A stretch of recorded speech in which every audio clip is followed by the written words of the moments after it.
बोली बोली दुर्गा मैया की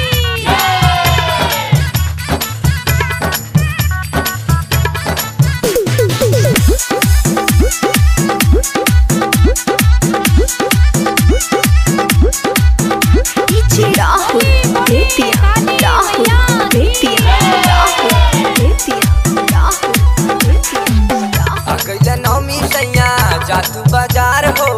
अवतारी मैया रानी लागी पान डाल हो आ गईला नवमी सैया जातू बाजार हो अवतारी मैया रानी लागी पान डाल हो आसन लगाई नी दुआरिया हो शेरवा सवारी कह के आई हई मायरिया झूम नाची नगरिया हो शेरवा सवारी कह के आई हई मायरिया झूम नाची नगरिया हो।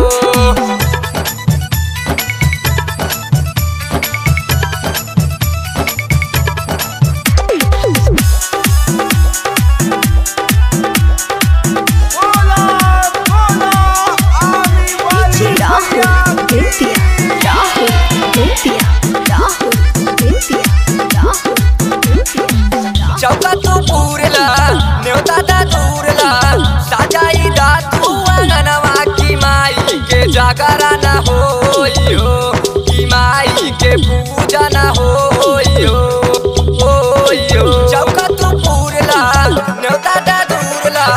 साजाई दा तू अंगनवा की माई के जागरा ना होई हो की माई के पूजा ना होई हो चम चम चमा की नगरिया हो शेरवा सवारी कह के आई हई मायरिया झूम नाची नगरिया हो शेरवा सवारी कह के आई हई मायरिया झूम नाची नगरिया हो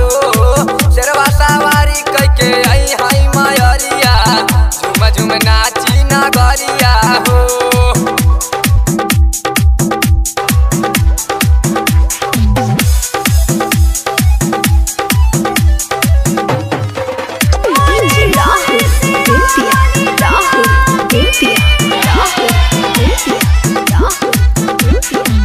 नौ दिन के बात बा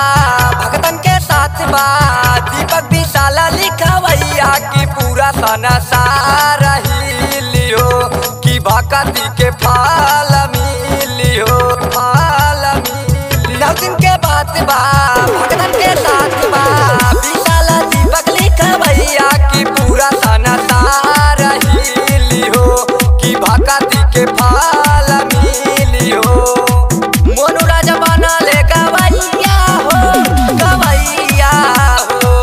शेरवा सवारी कह के आई हई मायरिया झूम नाची नगरिया हो शेरवा सवारी कह के आई हई मायरिया झूम नाची नगरिया हो शेरवा सवारी कह के आई हई मायरिया झूम नाची।